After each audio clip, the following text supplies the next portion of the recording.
Welcome to Mike's Zed Car Garage. In this episode, we will be replacing the ignition coil on cylinder number 5. The ignition coils on cylinders 5 and 6 are obstructed by the crossover tube attached to the rear of the intake plenums, so slightly more involved. To do this job, you'll need an 8, 10, and 12 millimeter socket. This is an easy job that anyone who has changed their own oil can handle, and replacement should take less than 20 minutes if all goes smoothly. If your plugs have not been recently changed, now is a good time. The part number for the Nissan ignition coil and plug boot assembly is B2448-30P03.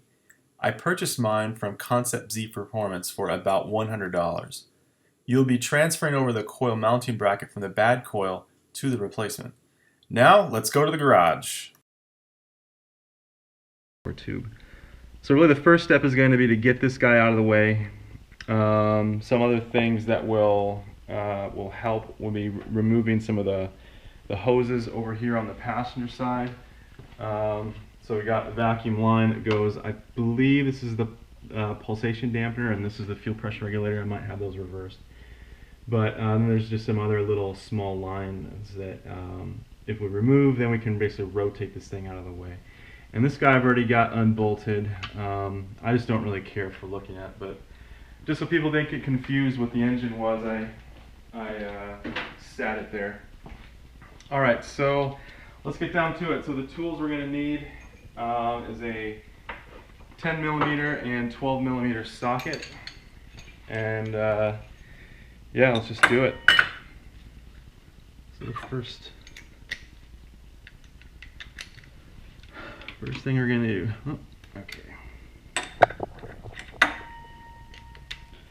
First thing we're going to do is take these guys off. Now, I will caution you that on each side there is an O-ring that basically seals the crossover tube to the intake manifold. And I've actually already had this off once before, and my O-rings were completely flat. So I used a substance called Nylog, which is something that General Motors recommends when you replace AC systems. It's basically a lubricant and sealant for O-rings. It's supposed to be pretty badass stuff. You know, it's not going to harden, and it should hold a good seal. So I've smeared some of that on the O-ring just so that when I don't basically introduce any nasty vacuum leaks.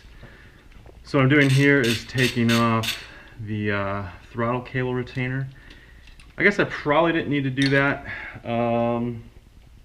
I had to get this out of the way when I was replacing the spark plugs, and I think I just did that for the heck. Oh, I remember why now. Okay, so we need to remember to pull off the throttle cable bracket. That's held on with a 10 millimeter bolt, because that holds this bracket. Which, if you notice, this is all one piece. It's also hooked up to a hard line. This is another big vacuum line that comes from one of the intake pipes. So when we can rotate this out of the way, and then the crossover tube will come out. Alright, so we'll switch over to the passenger side. There's just those 4 bolts to undo, 2 bolts, 3 bolts, and 1 nut on the driver's side. And then we have got two more castle nuts on the passenger side. Now, another thing to be very careful about is notice that these brackets are on the top side. I mean, it's kind of obvious, thinking about it now, but I've read some people that accidentally get this on the underside of the crossover tube, and that introduces a nasty vacuum leak because you won't be able to seal the crossover tube to the manifold. So I'm going to pull these vacuum lines off. These should just slide off. And this guy has a little clip. And I can pull that off. And now, with this bracket out of the way, pull this to the side. This should just lift right up, and then we can sort of rotate it out of the way. There we go. So now we can sort of see the coil here. Still not very visible. I think what I'll do is I'll remove the coil plug on cylinder number 3 as well. So we'll remove. You have to remove obviously the coil plug for number 5, but number 3 on my car, the wires are kind of going over the coil on cylinder number 5, and this is a pretty short lead. So what I'm going to do is just push down on the spring-loaded clip, and this should just pretty much pull right out. And then I can push this off to the side a bit, and I'll do the same over here. Let's push this down, lift up, it comes out. Alright, so there we go. So now we can sort of clearly access the coil. So the coil is right here. It is held in with 2 12mm bolts. And I'll show you why I'm replacing this. So I replaced all the spark plugs last weekend, and I made a very interesting discovery on cylinder number 5. Oops.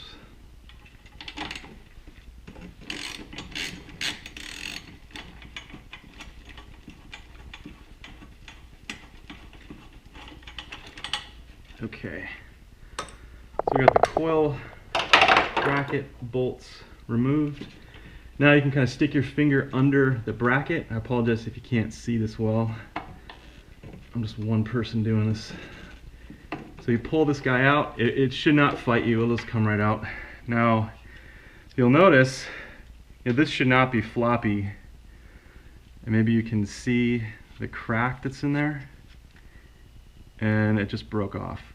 So basically what I was concerned about was some high voltage arcing, or even, I mean, I can kind of see that there's like a little pin that goes off into the spark plug boot, and I don't know if it's actually meant to be sort of like a literally just a pin in a socket, or if this is like a wire that has broken off.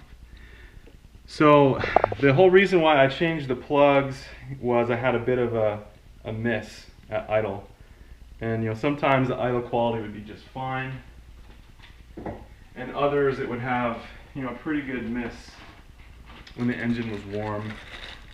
So I decided to change the plugs, and like I said, that's when I discovered that coil had that major issue. So one thing I didn't notice right away is that you will have to swap over the bracket. So that looks like it's probably a 4, maybe 8mm. It's a Phillips head, but it's also got a hex drive on it. So I'll probably just use some socket head screwdrivers and pull this bracket off and switch it over. I thought I would actually show on camera how the bracket goes on, because it might be just a tiny bit confusing. Because anyway, you take it apart and you're wondering, oh, so since mine was broken, I'd already forgotten how it came apart. But so what you want to do is put it over the coil. So you're basically going over the electrical connector with the bracket like that, and then the screws are going to go through on this side.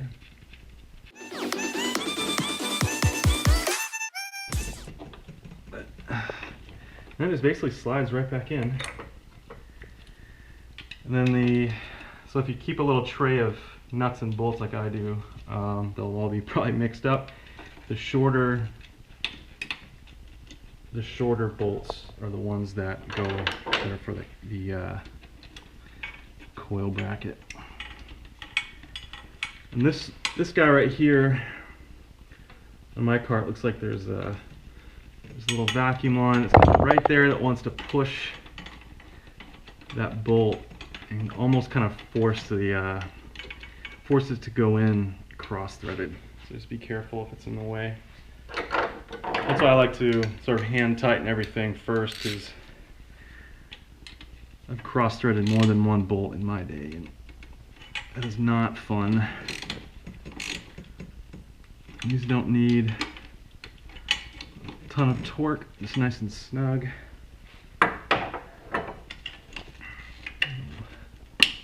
Put those guys back in. I noticed this thing's getting chafed a little bit on this metal. I have to keep an eye on that.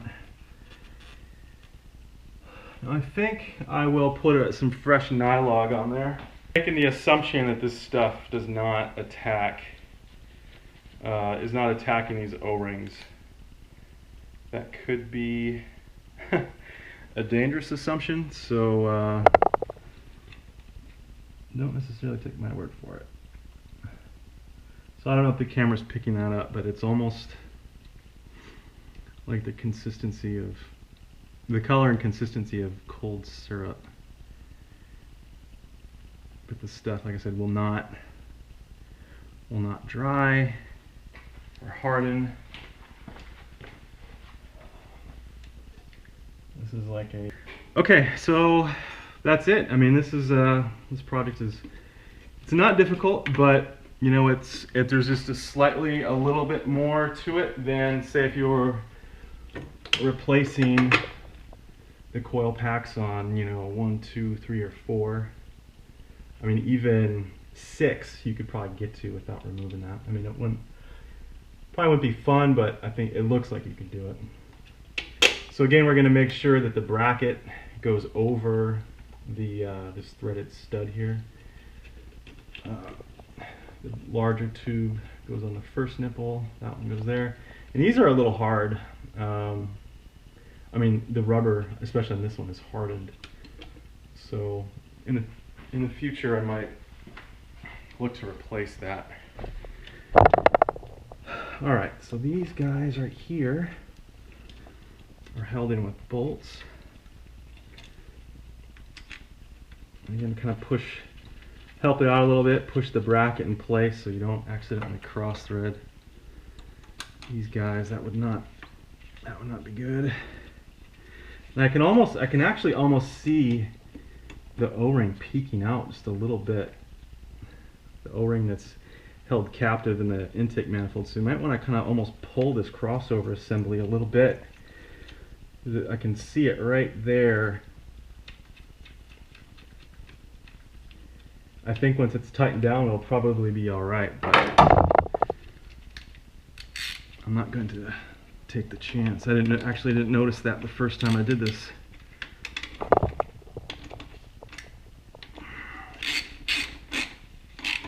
All right. I don't necessarily know if there's any torquing sequence, but I'm going to just sort of go, you know, from right to left, just so the O-ring gets sort of evenly compressed. I don't know really how picky it is. So again, these do not need to be crushed, just nice and snug. And this guy goes back in here.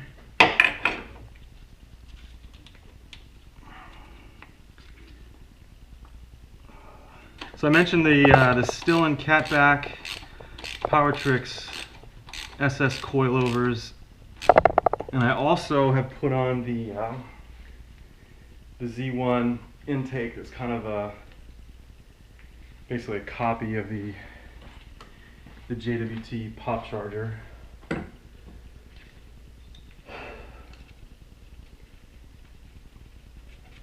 I do plan to go to the dual MAF setup using the, I don't know if you say Salin,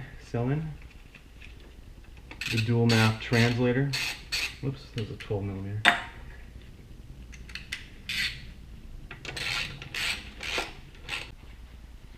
Okay, so that's it. We've replaced the coil, reattached the crossover tube, And now I will just fire it up real quick. Make sure I don't have any nasty vacuum leaks. See actually if the idle has improved at all. I kind of actually don't think it's going to matter, honestly. Lately it's been idling really smooth. So I think it was more of an intermittent issue, but I mean the coil was obviously damaged, so it needed to be replaced. Okay, here we go.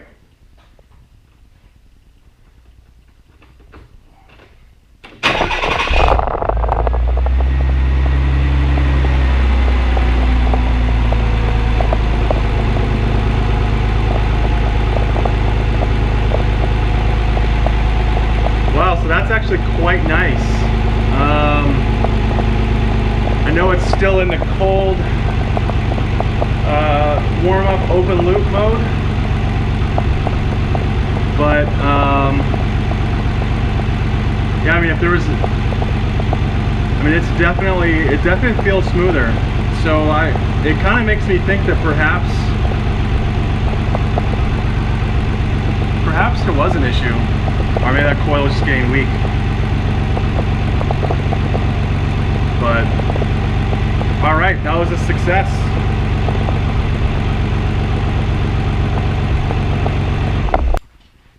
That worked out well. As you can see, it was very simple. I don't know, that took 15-20 minutes at the most, and that's having to talk. If I didn't have to talk, it probably would have gone even quicker. So, you know, stay tuned. You know, I'm new to this, so obviously if you got any of you guys that happen to have channels and have been doing this for a while and have some advice, hey, I'm all ears. So anyway, I love cars, like to work on them, and I watch a lot of you guys on YouTube working on your stuff, and I think, gosh, I could do that. I think it would be fun, learn some video editing skills, and help some people out in the community. I actually haven't seen anyone replace that coil before, so now maybe that's some new information for folks that want to tackle this project themselves that maybe would have paid a mechanic to do it. Thanks for watching the first episode of Zed Car Garage. Like I said, hopefully there will be many more of these. I've got lots of different projects lined up for this thing. So yeah, over the next year or so, hopefully I'll add a new video every 2 weeks or month. I mean, you know, we're coming up on the holidays, so I'll have some time off. Maybe I'll do some more videos through the holidays. But I'll keep the projects a surprise as they come up. Anyway, thanks for watching. Please like, subscribe, and whatever else you guys feel like doing. I don't have any t-shirts or stickers or anything like that yet. Maybe it's something to think about. Maybe when I get a few more subscribers. Maybe when I get to 100 subscribers, I'll make up some t-shirts for you guys. Alright, thanks for watching. Bye.